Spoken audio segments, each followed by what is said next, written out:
My dad, Anusha Ashuri, is 67 years old. He's showing all signs of COVID in Evin prison. Listening to Anusha Ashuri's calls from prison in Iran, no wonder his family are publicising their worries. All my brain was full of pain and I couldn't sleep and I have diarrhea.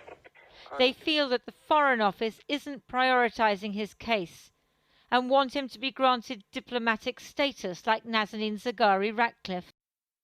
I think he's a hostage because he's an innocent man who's being held by Iran for the fact that he possesses a British passport in addition to his Iranian one. I'd like to emphasize the importance of the British government giving diplomatic protection to Anusha, because I think that would really raise his case to the level that it deserves to be. And it would guarantee that if a deal is made, he will be part of it. At least 14 dual nationals, 5 of them British, are being held in Iran.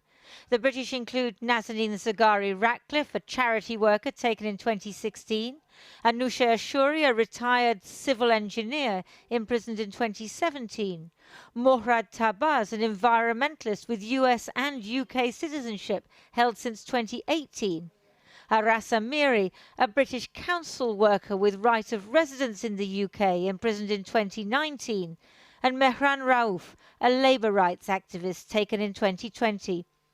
There are also believed to be at least 4 US citizens, as well as dual nationals from Canada, Sweden, Switzerland, Austria, Germany and France.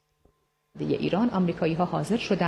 weekend, Iranian TV reported a potential deal in which the US and UK would pay Iran debts and frozen assets in return for the release of British and US prisoners.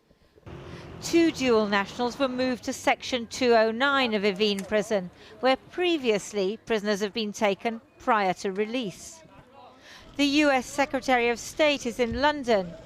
The Americans and British deny they pay ransoms, but it's clear that some sort of negotiation is underway involving money owed and possibly Iranians imprisoned for sanctions busting in the US.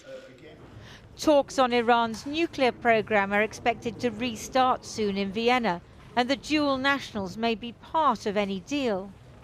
These individuals are unfortunately pawns that are useful tools of leverage. And if Iran can repatriate some of its funds that are held in foreign bank accounts by giving up these individuals, or can use some of that money, and it's important to remember that Iran has been subject to maximum pressure sanctions for a number of years now, then these individuals can be useful. Let's turn to Nazanin Zaghari-Ratcliffe. Yeah. Is she being held a hostage? I think it's very difficult to argue against that characterisation. On Sunday, Nazanin Zaghari-Ratcliffe's husband Richard and their daughter Gabriella watched an interview with the Foreign Secretary, who'd just spoken to Nazanin. She was angry and frustrated, like all the dual nationals. Free Anusha! Free Anusha! Anusha Ashuri's family has been campaigning for years. There are indications that an endgame could be in sight, and no one is more desperate for that than his wife and children.